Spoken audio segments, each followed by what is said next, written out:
On today's episode of SchuZ Views, episode 16, the Powerhouse series continues with its second guest, DeAndre Henry. You're not going to miss what he has to say about so many topics.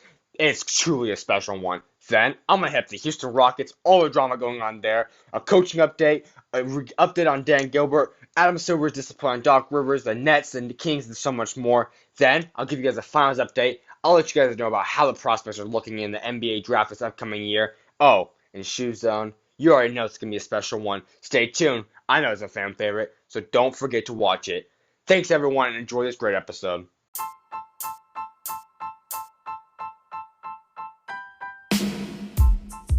Happy Monday, everyone, and I hope that everyone's weekend was great and that your week is off to a great start.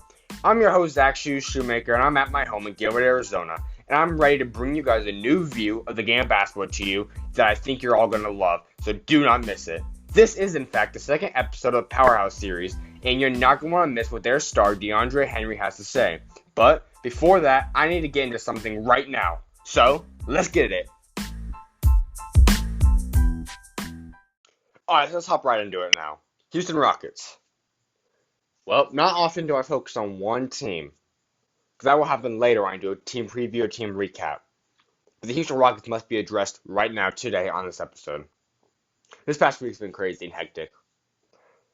A lot of stuff's been done, but at the same time, nothing's really been done. If you've seen the alerts and news, you know what I mean. For example, Dale Moore, the general manager of the Houston Rockets, have come out saying there are reports that they could blow up the roster, and he said he plans to be aggressive to improve the roster. He also said he could move CP3 at the right deal.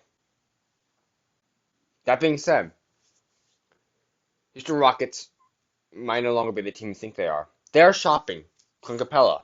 They're shopping everyone besides James Harden. Harden's the only safe man on the rotation. We recently looked at as they cleaned the front office of their team in the past weeks. They're highly pursuing Tyronn Lue to become the next associate head coach of the Houston Rockets. Although he said his main focus is to become the head coaching job, so he would not accept it. Let me explain something. I 100% agree with this, and I am ecstatic about this. I just don't know if it's going to be possible to get out of it. Will someone be able to take up Chris Paul?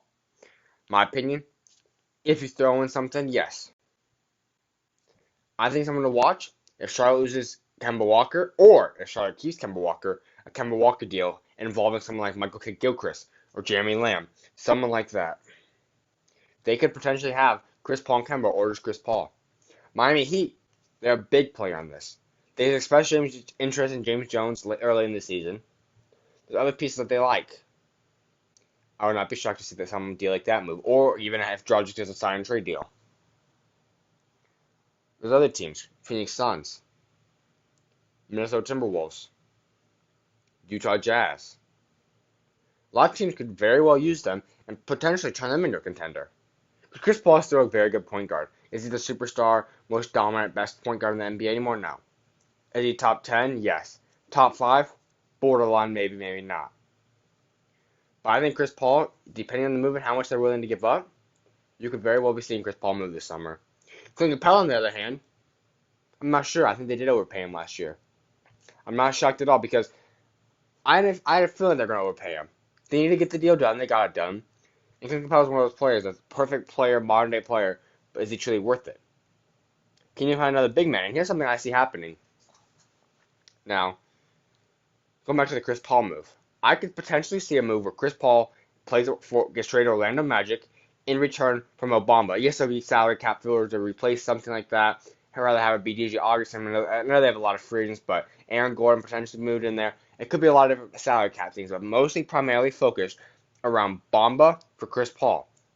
Because therefore, Houston can turn that around and trade Clint Capella. Because Bamba's a better version of Clint Capella in the future. I truly do believe that.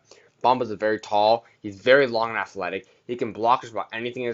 He's more of a Rudy Gobert frame. And I like Rudy Gobert way more. So yeah, I like that. Then you go and move Clint Capella. There's been rumors about Dallas interested in him. There's been rumors about quite a few other teams out there that could very well see. Potentially a Houston or a Miami Heat.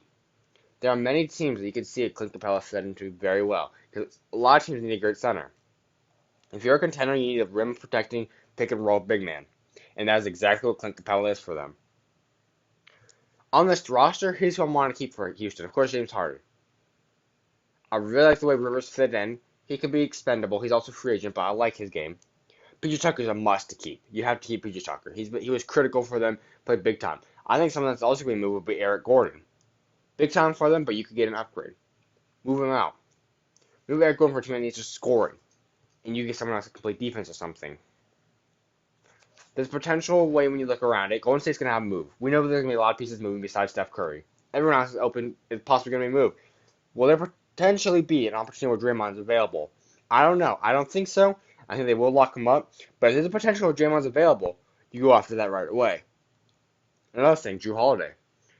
He's a defensive-minded point guard. Go after him. Move him in there. He's younger than Chris Paul. He can go facilitate and be a great defender while still being able to just get buckets. And some other guys you can list out there. Derrick Harris. A lot of the guys.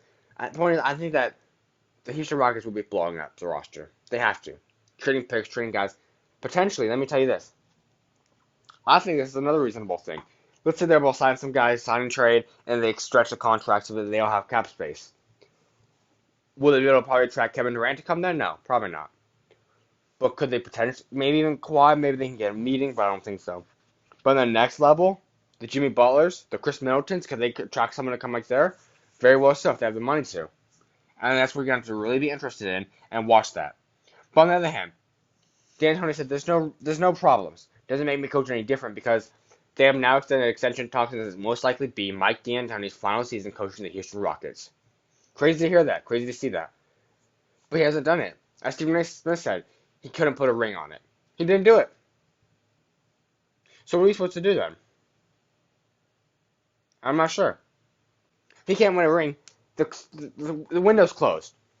There's no winning championship. There's no advancement in the finals for the Houston Rockets. Last year was the only chance, and they blew it. Yes, there was injuries, but they blew it. They're done. They're absolutely done. They got slaughtered this year's playoffs. Yes, you can say they won 2 games. It was not a battle. I'll take any day what the Clippers did to them over what Houston did to them in a heartbeat. Houston's window's closed. They need to reboot this whole thing. The D'Antoni's gone. They offered him a 1-year, $5 million extension with $1 million possibly potential earned for each playoff round he wins. He also declined that there's no extension talks. D'Antoni might be in the final year of the Houston Rockets. We'll see what happens, though. That is a huge coaching option, though, and coaching position another team could be looking at if they're on the borderline with who their coach is. Houston's got some big things to make this summer. But another thing I truly think that they need to add, potentially, I think T. Lue, just an associate head coach, would be perfect for them. But in terms of a player, moving up in the draft. To get another young player. I'm a firm believer that no matter at what level or experience your team is, you need young players in the locker room. Just think, look at what Daniel House did. He's probably keeper too. Gary Clark. A lot of these young guys, they come in, they facilitate, they help with energy. Jordan Bell in Golden State. You saw what Patrick McCaw did back when he was with Golden State. Quinn Cook, what he did tonight. There's so many guys. You need young players in the locker room. But when you get yourself a top 10 or lottery pick young player, that would be critical. That could truly help them bring them to a whole nother level. And I would highly suggest that, and I wouldn't be shocked if Daryl Morey is working the phone books right now trying to get that done. He's going to have a big summer ahead of them, and it's going to be exciting to see what they do. But it will be interesting to see how they handle this with all the pressure, all the drama, and all the stuff surrounding it, with the big-time money and what they will do. Stay tuned. Of course, I'm going to keep you guys up to date on the Houston Rockets throughout the entire summer. The Powerhouse series was a big hit, with Osa starting off the episode 1 of the Powerhouse Hoops series. Now, episode 2 is getting ready to get going, and you're not going to want to miss it, because their star, Osa's teammate DeAndre Henry, is coming on next, and he's got all kinds of stuff that you're not going to miss, including why he changed from football to basketball, his college offers, playing for Mountain Point, and so much more. Stay tuned. You're not going to miss it. I couldn't be happier to welcome Mountain Point and Powerhouse star DeAndre Henry to the second episode of the Powerhouse series. How are you doing today, Dre? It's good. Just got home from summer school. Can't complain. Living the dream. For sure, no doubt. So let's start off with Powerhouse then. So why exactly did you want to choose to play for Powerhouse? Um, I had to do what was best for me and find a club that will get me where I need to be and develop me into the best version of myself. No doubt. So how are you liking it so far? I love Powerhouse. Powerhouse is it's like a brotherhood and a family over there. Never a dull moment at all. That's awesome. So what was your last tournament? How was it? How was it? Last tournament was in Vegas this past weekend, and it was good. We went 4-1, won the consolation championship. We could have did better, but just one game we came out slow, so came up short. But it was a good tournament. We played great defense, great offense. So the other team got the upper hand, got the win. Yeah. I mean, it's always, I mean, I've watched you guys a few times. I mean, it's definitely, you guys got a lot of different pieces. I mean, with O7 and with all you guys, there's so many different components that you guys almost do fill up every kind of thing you need in terms of a great team to play. Yeah. So what would you say would be some of your, what would you say would be your most favorite experience so far being a part of Powerhouse? Um, Best experience so far, I'd say the car rides with the team, and then hopping out the van when we show up to our destination, and then just driving to the games, and then dominating the other teams defensively and offensively. Multiple dunking on opponents, blocking shots, just having fun with the team. No arguing, no selfishness, just playing as a great team would. That's awesome. So I know a lot of people know, especially in the state, that you were a really well-known football player and offensive tackle. And I mean, you had offers from ASU, K-State, Memphis, Alabama was talking to you. But what exactly made you decide to stop playing football and pursue basketball? Um, my love and passion for basketball and the countless hours in the gym and my work ethic for basketball just came in, and then it just overpowered my love for football. Like I had love for football, but as I was getting more and more and better in basketball, it just it just came into play, and I was like, I got to make a decision so I can really succeed in basketball rather than being on the field wasting time, and when I could just be in the gym getting better, in the Uh, gym at basketball. Absolutely. I mean, was there one thing necessarily that was like a moment that it could that you're like, this is truly why I need to play basketball, or was it something that maybe football, like you just said you don't want to play football because of this, or what was it? Not really. I mean, I feel like I was destined for this path to decide to quit football and play basketball, but I can also say that it kind of I could say it got tiring because I played football since I was in like first grade, so I've been playing first through eighth grade, then freshman year, and then all that. So I've been playing football since I was young, and then I guess it just got tiring. Not tiring like like breathtaking, but like as in like I don't know, I just didn't want to play it anymore. Hmm. Absolutely. I mean, that's something that I know some people, I mean, professional athletes a lot of time talk about. Like, sometimes it is good being a multi-sport athlete the whole time because when you go out one sport so hard, the way that basically sports are meant for now, Yeah, it's so hard to like truly fall in love with that by playing it for 20, 30 years by the time you end up retiring from your professional sport. right, sure. So going back, would you ever consider changing or still maybe consider playing football again or anything? Um, no, I don't think I would. I wouldn't change anything. I love the path that I took, and then I don't ever really. I haven't had no thoughts of missing it or nothing. So no, I don't think I'll change anything. That's good. So was there anyone that necessarily influenced you, like a certain person that kind of helped guide your thoughts into what the decision was going to become? Yeah, I mean, I sat down, talked to my family.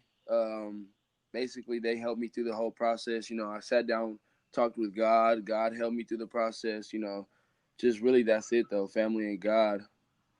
That's awesome. And those are the two things that, I mean, God, first of all, of course, comes first, and He knows your path, and it's going to be the best path for you. And I mean, then He puts your family to help guide you on earth. Yeah, for sure. So when you first were originally choosing between high schools, why was Mountain Point the high school that you chose? So when I was going into my freshman year, football was like my sport. But I mean, I was playing basketball, but I wasn't as good as I thought I was gonna be, or I never thought I was gonna take that path. So I had multiple cousins like Isaiah Polamalu, Matthew, cousins that went to Mount Point, and so my mom and their moms talked about it, and then we talked about it and was like, yeah, we're just gonna send Dre there. Dre, he'll help. Then they helped me through high school, the first year and all that. Helped me with the football, getting put on varsity and all that.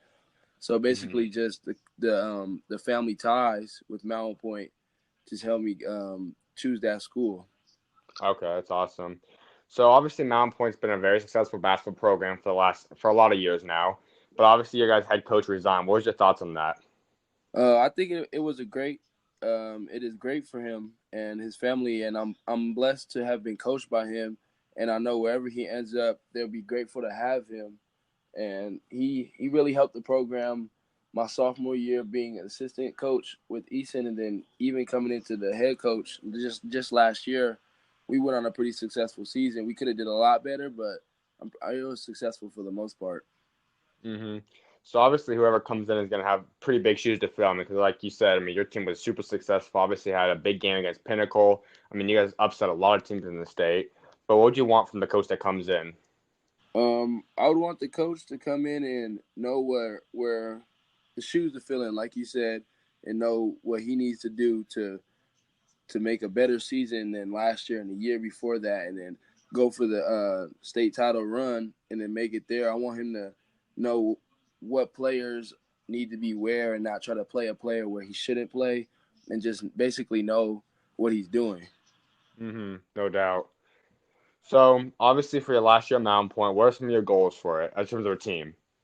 Last year, I would say just to completely dominate, average a double Hmm. double like 25 and 15, do what I have to do, help my teammates get better, keep my teammates involved, never leave them out of the game, of course, and just be the best player I can be.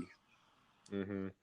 I mean, also at Mount Point, I mean, they're known as a team that almost every year they almost have like a new look of a team because they have so many good seniors and it's kind of like a very good development school where you just grow each year you kind of get bigger and bigger role at the program.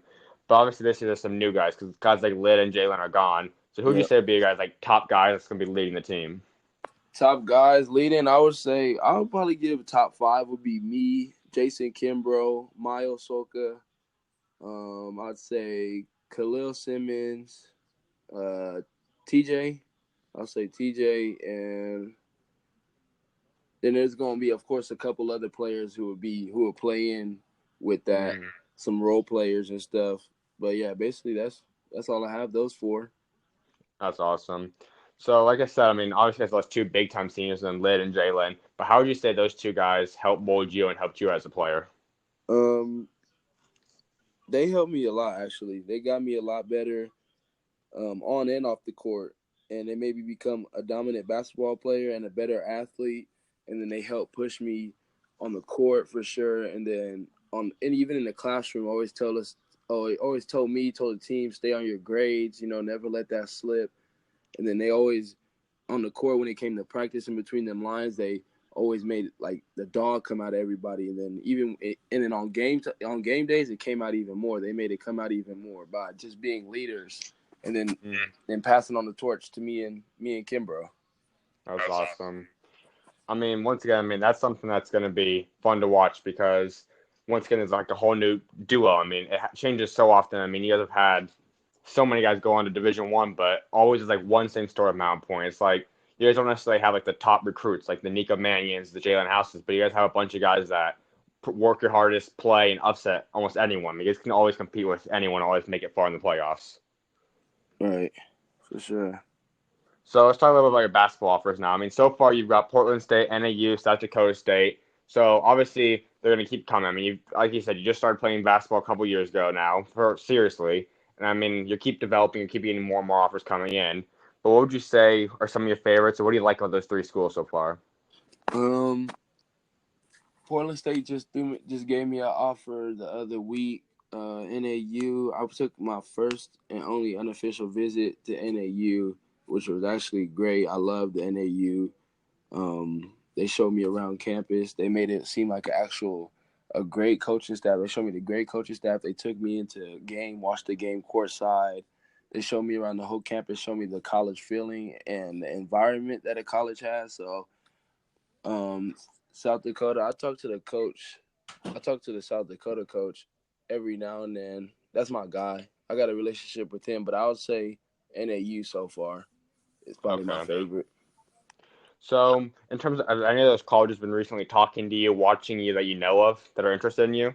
Oh yeah, I got Loyola Marymount University. Loyola Chicago, Air Force is talking to me, Northern Colorado, California Baptist, Princeton, Army, West Point, Colorado State, GCU, and I got some others just lingering in, talking to Jo about me, talking to me, you know. Hmm. That's awesome. So, what would we say if, like, out of all colleges that open, what would be your dream college or college you've always dreamed of playing at someday? My only dream would is to play where I best fit, really, and Hmm. that has a great coaching staff, great players, great classes and courses, and then just whatever best fits me. But if I were to choose like what school I'd want to go to, I'd pick probably UCLA. Okay. So, in terms of college and majoring, what's something or what's your profession you'd want to major in to possibly do after basketball if the professional world doesn't work out?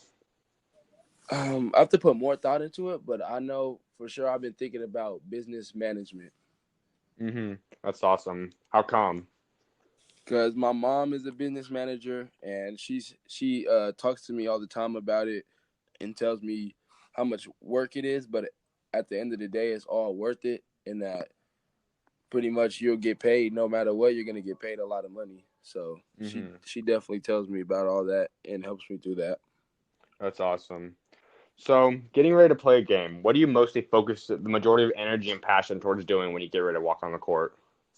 I focus on being the best teammate I can be and to just go dominate the boards and play my hardest on the defensive end as well as getting blocks, rebounds, and just locking up every player that I can, talking on defense, of course. And then as that happens, all the offensive stuff comes into play. If you play your hardest on defense, all the offense will come later, and you'll get your buckets. I don't look to score first. I always look to just rebound, talk, and then do all the stuff before scoring. No doubt.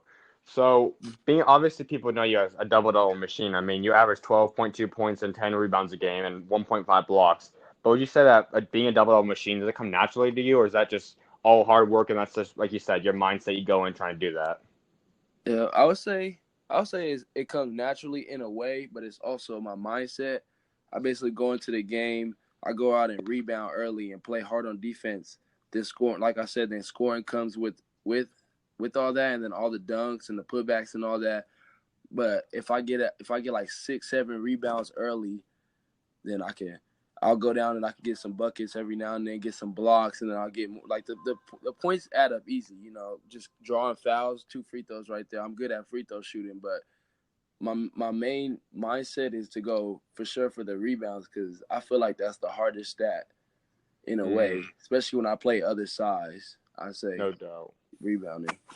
I mean, that's something that, for me, as like watching games, like that's some of my favorite stuff that I think. I mean, because modern day basketball is shooting and all that, it Yeah, kind of gets taken away. I mean, guys such as like Draymond, they don't really get talked about till it truly matters just in the playoffs, which is when you need the rebound and defense, and that shows how much it truly matters to teams. right, for sure.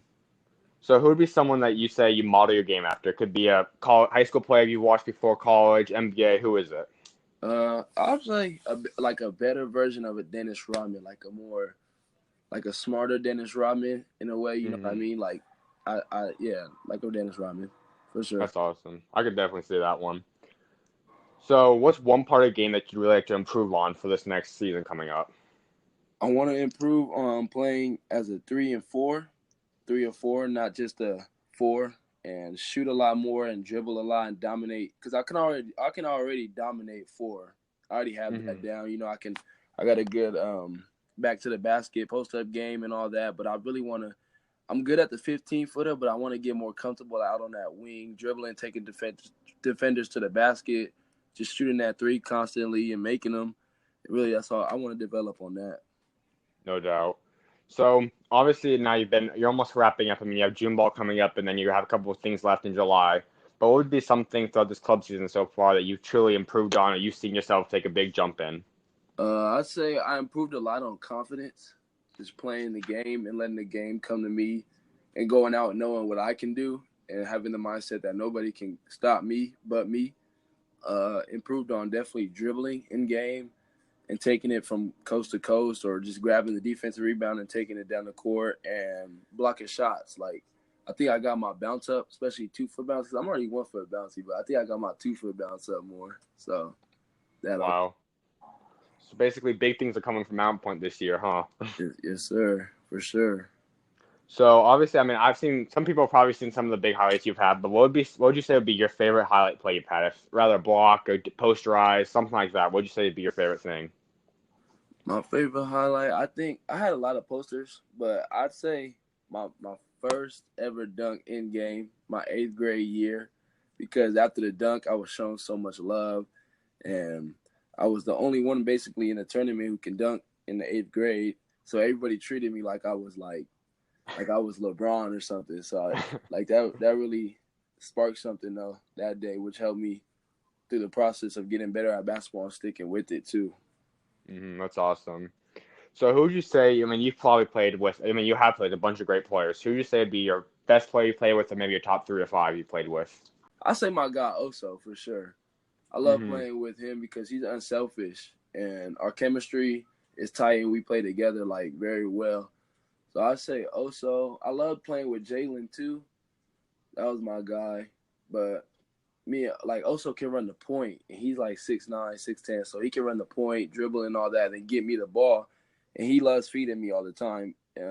So yeah, I say Oso for sure. I mean, that's why I just talked to him yesterday. I mean, he's on the podcast too. I mean, he truly. I mean, he talked about that like you, and he said that too. Same answer. I mean, he said that you guys play with a great chemistry together. You guys are great. I mean, he even talked about how you're are one with underrated players since you don't have as many offers as you should be getting, which I think you should have a lot more too, which are coming.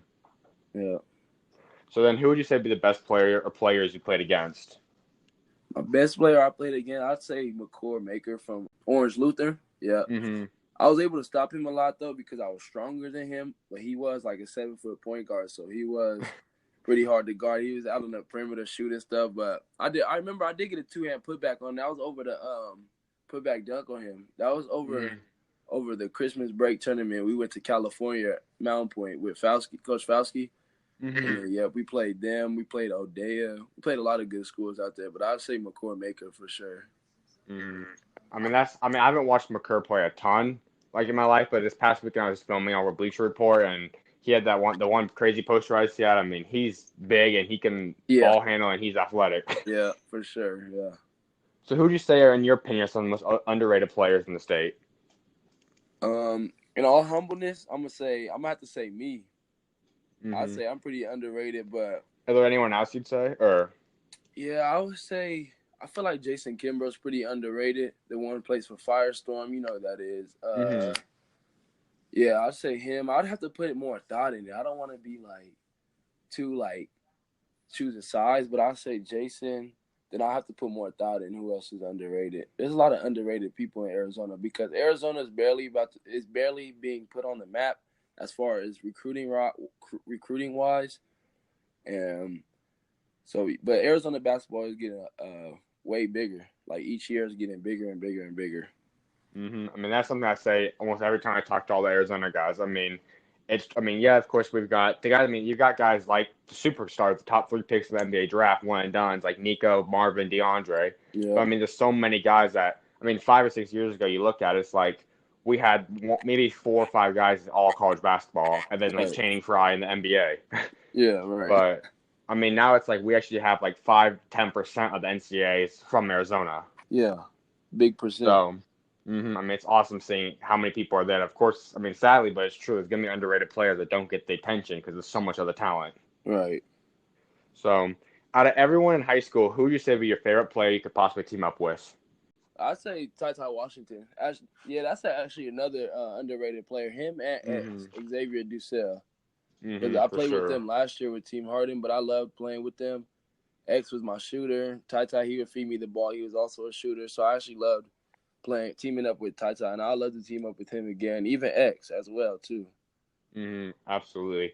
I mean, those two guys. I mean, they both can be on the podcast too later. I mean, this like once again. I mean, going back to there's so many underrated players that don't get them as much attention as others because Yeah, of the stars. But once they get to college, I mean, they're going to truly dominate. dominate for sure. Mm-hmm. So if there's one guy you could pick in the entire NBA to pair up with, who do you want to play alongside? Jimmy Butler. How come? Cause I see Jimmy Butler like he reminds me of me. Yeah, he reminds me of me a little bit. He got that dog in him and that go getter. He always wants to go, attack the basket, do what he can do and what he knows he can do. He never does too much, but he can score at will and all that, and he has that dog in him. Absolutely, no doubt. So if there's one coach you could dream coach about, I mean, it could be a high school coach, a college coach, a pro coach. Who'd you want to be coached by? It's a stretch, but I'd say Coach K from Duke. Okay. Yeah, Is there a specific reason or? I don't know. He's just always dominating every year. Duke dominates, so I just feel like that there's something that he does that's like unstoppable. That he expects so much out of his players that like I want a coach that knows his players and knows what he needs out of those players and holds him up to that potential.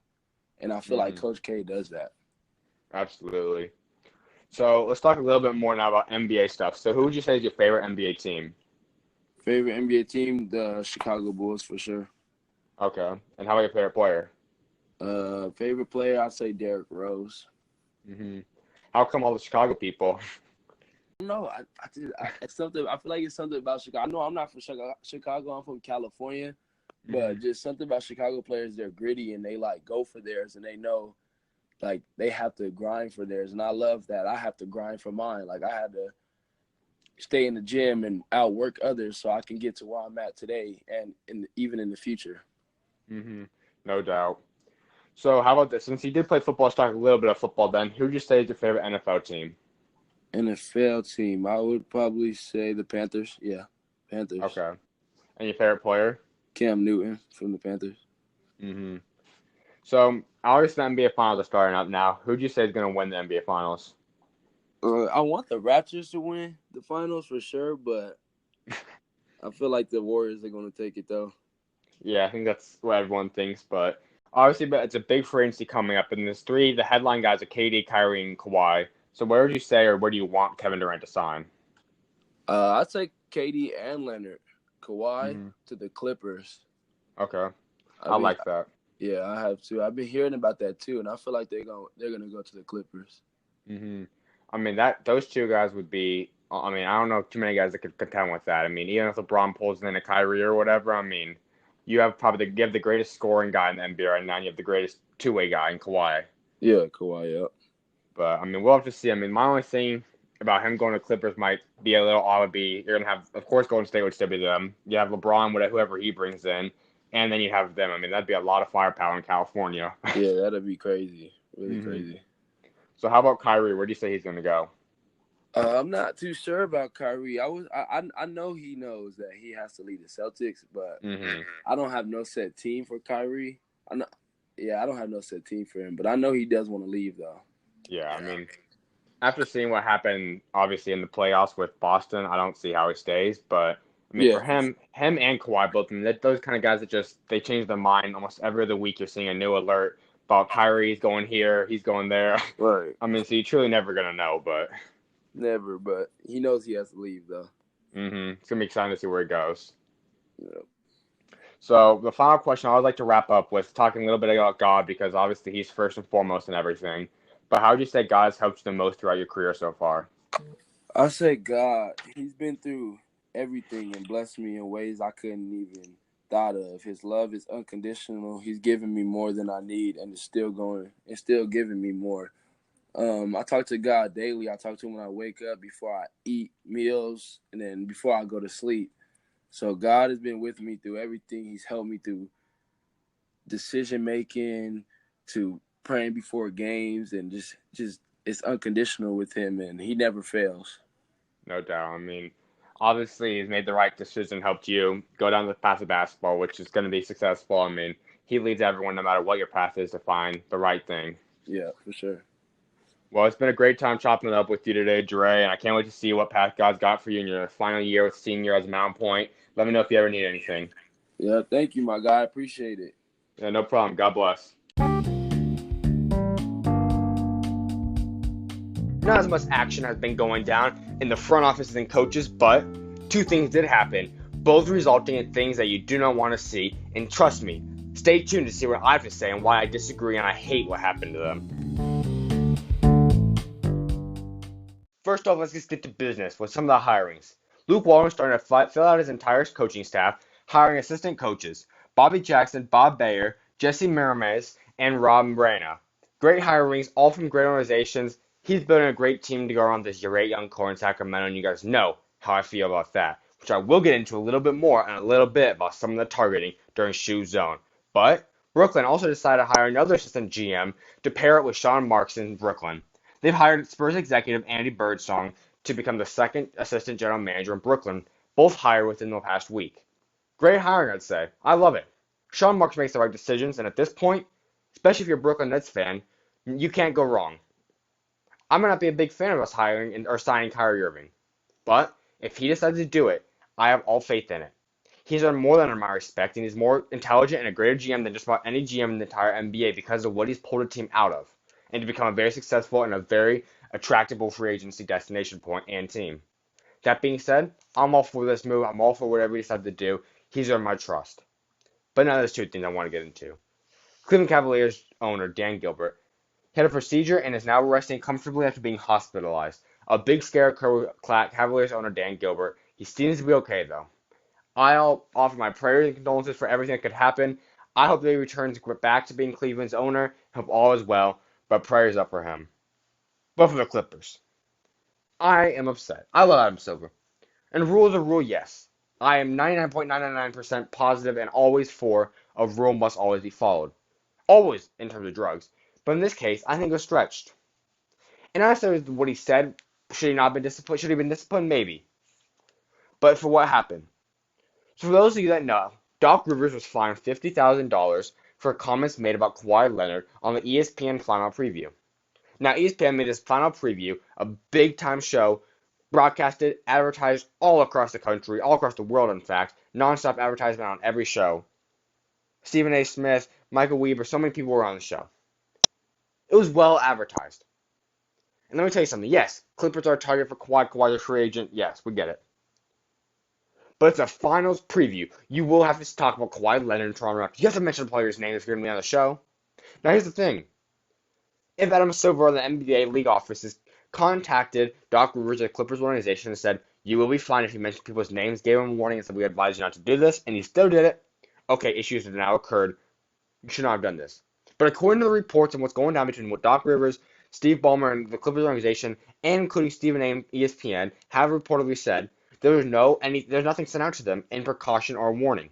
That being said, what's the warning? What's so bad about it? They should have alerted him saying, no, you cannot do this. This was a part of a job, a thing he's going to do. Of course you're talking about the NBA.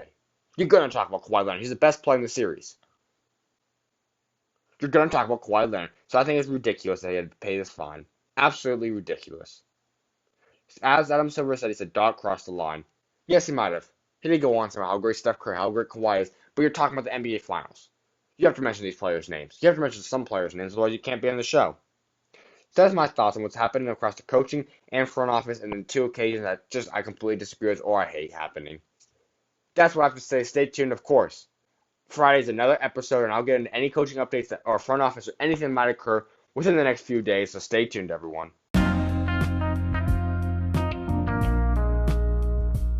Man, these NBA Finals have been incredible so far, and bored I have a lot of things to say about it in regards to the injuries, how they're going to happen, what's going on. The series is now tied up, but guess what? I'm not sure about that, because I think Golden State's still going to win, but why? Stay tuned to see what I have to say, because I have some strong, bold takes to say, coming up right after this. Tell me these NBA Finals aren't off to a great start. Wow. Game 1, Toronto upsets Golden State. Big time, we all see that. Game 2, it was all but over. Toronto had a big comeback, and then the Hall of Fame player, and yes, I just call him a Hall of Fame because Andre Iguodala is a Hall of Fame player, no doubt about it. He's left wide open. Because, of course, he's the least likely to probably shoot a 3 on the team. Steps up, knocks down a huge shot that secures the win for the Golden State Warriors. Insane. Dealt with so many injuries. He's older than just about anyone else. But he plays at such a high level, and he's so respected. I absolutely love Andre Iguodala. This team was beat up. You saw Klay Thompson go down. You saw Kevon Looney go down. Andre Iguodala went down to the locker room. Kevin Durant is out. Boogie had his first game back in which he started. It is piling up, and it's crazy. But you know what? They somehow come through it and still win. That's why this team is earning so much of my respect. Speaking of Kevin Durant, though, Steve Kerr thinks that Kevin Durant could play soon. It's feasible that Kevin Durant will play after just one practice. Matter of fact, when will that practice be? I don't know.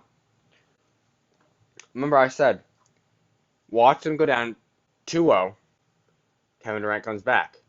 Now, can they go down 2-0? No. But what will Kevin Durant do? I'm not sure. I still don't think Kevin Durant is playing, but he might just show up. If Golden State starts to go down again and they lose an Oracle, expect Kevin Durant to show up and play at a very high level. Plain and simple. He needs to make a point. He wants to show that he's the best player in the NBA, and he's going to find a way to do it. Nothing wrong with that. OG Anunoby was activated for the Toronto Raptors, but he didn't play the game 2. Fred VanVleet has been critical and crucial. He's absolutely been a stud and absolutely exceptional ever since the last series, a couple games last series left. He's been incredible and he's been fabulous to watch. Of course, Kawhi has been heroic. Pascal Siakam struggled last night. I don't know what happened to Ibaka, but Lowry's bugging me. You know, Kyle Lowry's a great player. He's respectable. But he needs to play better defense. I'm tired of seeing this. He's great at taking charges, yes, but you cannot be standing there trying to take a charge every play. Slide your feet and play defense. He doesn't be standing there taking charges. The amount of guys that blow by him is ridiculous. Which is why, in my opinion, even if Toronto wins the NBA championship, Kyle Lowry needs to be moved. It was rather for a guy like Chris Paul. It was for a guy like Kemba Walker, Goran Dragic, DeAndre Russell. I would be very unlikely him and Kyrie, but potentially them. I would be shocked if they don't get an upgrade, because they need it. They're entice Kawhi to stay and just become a better team. I don't know how much longer Kyle Lowry is even going to be a good player. At this point, is Eric Bledsoe better than him? He might just be. And that is not going to be working very well. So, that's what I got to throw out them. Nick Nurse had a pretty overall good coaching game. Of course, Kerr did great too. Very respectable of how he went over to Andre Iguodala when Iguodala did go down in the beginning of the game. Point is, NBA is still brotherhood. The NBA playoffs, they're great. The NBA finals have been spectacular as well. We'll see what happens. They go to Oracle. I think the series is all the way over, folks. Toronto had to have a 2-0 lead, if not more, to beat the Golden State Warriors. They're going to Oracle. It's most likely going to be 2-0. Maybe Toronto steals the first game. Point is, Golden State will be NBA champions again. They'll have a three-peat, and they'll win 4 out of the last 5 years. It's been incredible. But point is, Friday, Deron Holmes, he's on SchuZ Views for the episode 3 of the Powerhouse 1, and I'm going to update you guys all about how the finals are going according to the game on Wednesday. Don't miss it. It's going to be great. New York's not selecting number 3? That might be an idea. Where will R.J. Barrett go? Well, how about John Morant? How about Cameron Reddish? Injuries are starting to occur. Surgeries are occurring. People are signing deals. That being said, what do I have to say about that? Stay tuned. One way to find out is I'm going to start giving you guys draft recaps of the week leading up to the big-time draft in a couple of weeks. You're not going to want to miss it. Stay right there. So, NBA draft's coming up. It's some of my favorite time of the year. But crazy stuff's about to go down. I'm going to start with some of the negatives. John Morant had his knee scoped. He missed 3 to 4 weeks of recovery. Not too bad. He's the number 2 pick anyways. He's already just going to get ready for the summer league with the Memphis Grizzlies. No worries there. But Cameron Reddish. This concerns me. No more workouts for Cameron Reddish. Nothing else. He's having core surgery. He might miss around 6 weeks. It's not significant, but it's still core surgery. Might miss around 6 weeks. And Reddish has been slipping. Some say he's rising. Some say he's getting back now. But overall, he was supposed to be number 3 pick to start the year. At least top 5. But no longer. And I think he still does have great potential. But we'll have to see. Also, with John Morant, he signed a deal with Nike. One of the first guys to sign his deal this summer as the rookies and all. But can't agree more. Some great stuff right there. He's going to be able to be a high flyer, big attention grabber for Nike. Here's the thing that shocked me. Knicks are offering and discussing trades for the number 3 overall pick. They might want to move back. Cleveland and Atlanta are the 2 primarily guys trying to move up. I like the idea. R.J. Barrett with Holland Sexton, huge fan of it. R.J. Barrett with Trae Young and John Collins and Kevin Huerter, love it as well. We'll see if they do it. I don't know exactly how much they want in return, but it shall be interesting. I really do like that idea. As for the Knicks, who knows? I don't really know what they need. It could depend on who they draft or who they sign in free agency. Here's one thing I really need to hit up. This is from a unanimous GM on the current state of how the draft workouts go, which I've been saying. Something just happened at Powerhouse the other day. Love it. Excited that GMs can come out and all the top players like coming to Arizona at the amazing facility at Powerhouse. The facility. Absolutely incredible. But in terms of other things besides that, I don't like the fact that it's not really a great observation for players in terms of a GM perspective. Do I like competing against other players? Yes, but one-on-one, two-on-two. I don't really like large group trainings in terms of evaluating a player. Here's what one of the GMs said: "We've completely lost control of the pre-draft process, and we only have ourselves to blame." That's an unidentified GM. He also followed that up by saying, "Instead of spending time getting to know guys, we are about to invest millions of dollars in, as well as our job security and having our coaching staffs put players through meaningful workouts. We are sitting in traffic on the 405, shuffling between airports, and watching celebrity trainers put players through dog and pony shows with highly scripted routines against cones that tell us absolutely nothing about how they might perform in an actual game." Couldn't agree more. In terms of training and getting better, cone drills, all that stuff is fabulous.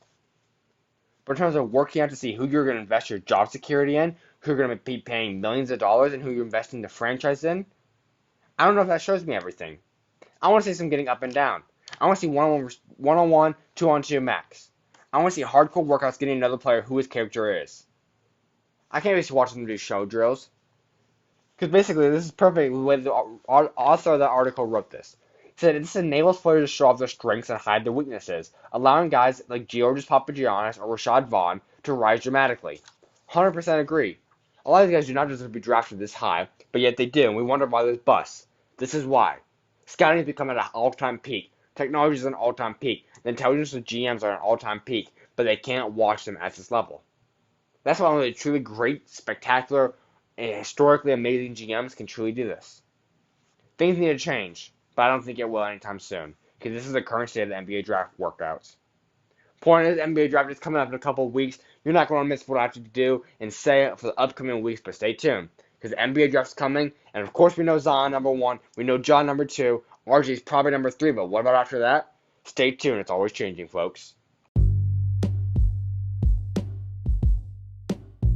You know what time it is. Fan favorite SchuZ Zone is coming up next, and you're not going to miss it. I hit so much stuff. We're going to some high school stuff, college, NBA, and oh boy, so much stuff I'm excited to talk about. So stay tuned, buckle your seatbelts. It's going to be a great. Alright, folks. R.J. Hampton declared this past week. Crazy enough, it wasn't Kansas. No. It also wasn't Memphis. Texas Tech, no. So where's he going? New Zealand. He'll be playing for the Breakers. The New Zealand Breakers. And he quotes that he didn't have to go to college to be successful. He did it by watching Luka Doncic. And you know what? Boy, do I wish he was at Kansas. But you know what? He made the right decision, and I couldn't agree more with him. Matter of fact, I hope everyone starts doing it. I think everyone needs to get out of the college world. Star players especially. But this is something special. Mike Greenberg brought this up. Emmanuel Moody is a great player. He went overseas. He wasn't eligible grade-wise. Terrence Ferguson was a good player. There hasn't really been players of his caliber, the number 1, number 2 player, top 3 pick, go overseas. It's a whole new experience, and LaMelo might be joining him. But he's going to get paid money, playing against grown men, better preparing him for the NBA. And I couldn't be happier for him. He made a great decision. You can't discredit him in any sort of way. I mean, it's absolutely amazing what he's decided to do. He's going to change the game of basketball. He's a trendsetter, not a follower. Now, Anthony Davis and the Pelicans went to California with David Griffin and company to talk about his future. It was a very good meeting. Will Anthony Davis still want to be requested trade, though? Most likely, yes. But he's a little more open up, him and his party. Now, along with this, Giannis also said, "I want everyone back. It was a great freaking team." I don't blame him. Maybe add a couple pieces. I don't know if they're going to be able to retain everyone. But this was a very good team. I think this is a championship caliber team. This Giannis just was locked up by Kawhi, which doesn't mean it won't be done again, but it is what happened. Alright, so this is the main reason why I like to do SchuZ Zone. I love giving stuff that the media does not give enough attention to, and this is one of them. This is the public disgrace that the media does not want to give enough props to this. Bill Russell gets an award that he's more than deserving. The Arthur Ashe Courage Award, he'll be receiving the ESPYs. Now, he better get attention when he gets the award officially, but they got the announcement this past week, and no one really has heard about it. Big time props, he couldn't go to a more deserving man. Now, let's talk some free agency stuff real quick about SchuZ Zone, about reports coming out. Rudy Gobert does in fact qualify for the largest contract in NBA history with getting a supermax with Utah Jazz. He's able to sign a 5-year, $247.3 million contract because of the fact he was an All-NBA player, All-Defensive, and Defensive Player of the Year. Ricky Rubio also was told by the Utah Jazz that I am not a priority. So, is Rubio returning? I don't believe so. I still do think that Mike Conley will be a Utah Jazz player by next season. As for Kemba Walker, he says Charlotte is his first priority. That's where I've been 8 years. That's all I know. Very true. And I hope he does stay with Charlotte. Now, Kyrie is reportedly torn between the Brooklyn Nets and the LA Lakers, according to Rick Bulicher. He's truly deciding between these two. It's going to be interesting. But the thing to note right now is that the New York Knicks are not one of them. Nope. Now, they better have, let's say, Kevin Durant and Kawhi playing. Kevin Durant, maybe Jimmy Butler. But this is slowly going to fall apart. Slowly and slowly. Just wait. It will occur. As for the Sacramento Kings, they are eyeing Nikola Vucevic, their all-star center from the Orlando Magic, which will likely mean that they're moving on from Willie Cauley-Stein. Now, signing Nikola Vucevic, they'd have a starting lineup of Buddy Hield, or De'Aaron Fox at the 1, Buddy Hield at the 2, Harrison Barnes, Marvin Bagley at 3rd, and Nikola Vucevic down low, along with Bogdan Bogdanovic and Harry Giles off the bench. If you ask me, that's a super team. That is something special. Absolutely incredible. And I'd be scared about watching that team. I'm going to end SchuZ Zone on a big-time thing. If any of you guys watched Showtime, Ron Artest had a big-time show. Absolutely astounding. The Quiet Storm, the Ron Artest story. So we all know Ron Artest is a player that elbowed James Harden, maybe the mouse at the Palace. Great times in Indiana, the Lakers. But he lived a great career. Metta World Peace went on to be something that most of our generation will never forget. Listen to this. If it wasn't for the game of basketball, this was him at a young age. He already learned how to cook, crack, and cut the cookies. That's quote by quote what he said on his show before playing basketball. So basketball saved another man's life. And that is why I want to say that at a young age, if you're a high schooler, someone around my age, college, whatever, you have to be involved in something. If it's athletics, music, something else, be involved in it and pursue it. Find what your dream is or your passion is at that time and go after it. I played basketball for the past many years of my life, up until this last year. And I found a different passion. I ran a marathon, as you guys know, and now I did this. Keep yourself busy. Keep yourself working hard. It is what God wants. God does not want us just sitting down playing video games and stuff like that. Find your passion because that is truly what God wants, and that is what can save you. It can bring you to the stuff that you've not only dreamed of. The doors will open up if you truly do accept that. Go after what God pursues in your heart, and you'll be happy. You will find the joy that you need, because God provides. That is what Ron Artest did. And that is why he is currently now a great-time NBA champion, a never-forgotten player, that made millions of dollars when he could have been potentially behind bars and not have kids. That is what I need to bring attention to. SchuZ Zone, purpose of that is bring attention to things that the media just doesn't do for no reason. So pass this on. Pass on this lesson. This is what SchuZ Zone is about.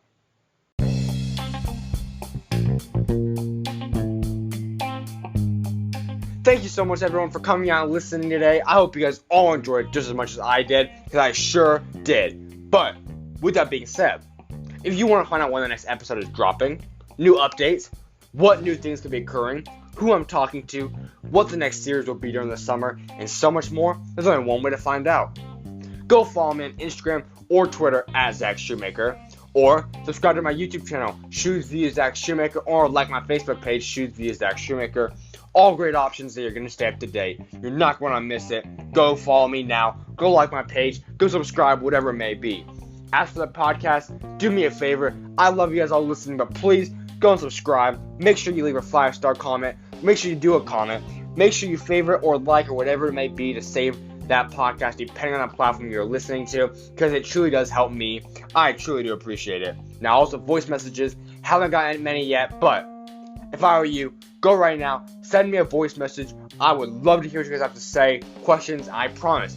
If I start getting those, I will implement a voice messages section into my podcast where you can ask a question. I will answer it every week. I just need people to start doing it, and I guarantee you guys will all love it. With that being said, next episode of the Powerhouse Series, episode 3, and Deron Holmes, Millennium Star, is coming on, and you're not going to miss it. With that being said, everyone, have a blessed week. I'll talk to you guys Friday. SchuZ Views episode 16 is in the books. SchuZ is out. Don't forget to be the light, everyone, and God bless.